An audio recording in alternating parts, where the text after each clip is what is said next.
వశిష్ఠ విశ్వామిత్రులు పక్షిరూపులై యుద్ధం చేయుట. ఓ విశ్వామిత్ర, నీవు మిక్కిలి క్రూరమైన మనస్సు కలవాడివి. బ్రహ్మర్షివైనప్పటికీ ఎన్నో పాపాలు చేశావు. పూర్వం నా కుమారులను 100 మందిని నిష్కారణంగా చంపావు. అందుకు నేను విచారించటలేదు. ఇప్పుడు ఏమీ కారణం లేకుండానే నా శిష్యుని అవమానించావు.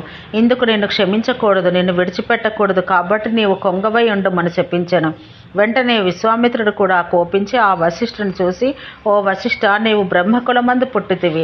నీవు కండకావరలతో మాట్లాడుచున్నావు. కాబట్టి నువ్వు గుడ్లగూబవై ఉండమని తిరిగి చెప్పించినాడు.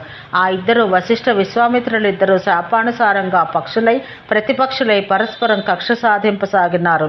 100 ఆమడల దూరంతో ఆ 2 పక్షులు చేయి యుద్ధానికి భూమండలమంతా కంపించిపోయింది. సముద్రాలు ఉప్పొంగినవి, పర్వతాలు కదిలినవి, దిక్పాలురు దిగ్భ్రమ చెందినారు, ప్రజలు సర్వనాశనమైనారు.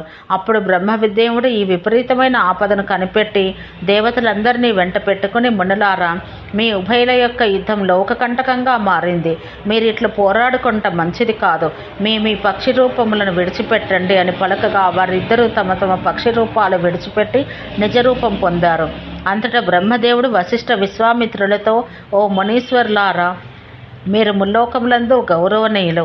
మీరు ఈ విధంగా రాక్షస కృత్యాలు చేయట తగదు. విశ్వామిత్రుని వలన హరిశ్చంద్రుడు సత్యవ్రతునిగా కీర్తి ప్రతిష్టలు పొందాడు. పూర్వ వృత్తాంతాలను బట్టి ఇప్పుడు మీరు తగవులాడుకుంట తగని పని అని పలకగా ఆ మునీశ్వరులిద్దరూ సంతోషించి పరస్పరం స్నేహం కలిగిన వారై తమ తమ నివాసాలకు వెళ్ళిపోయారు.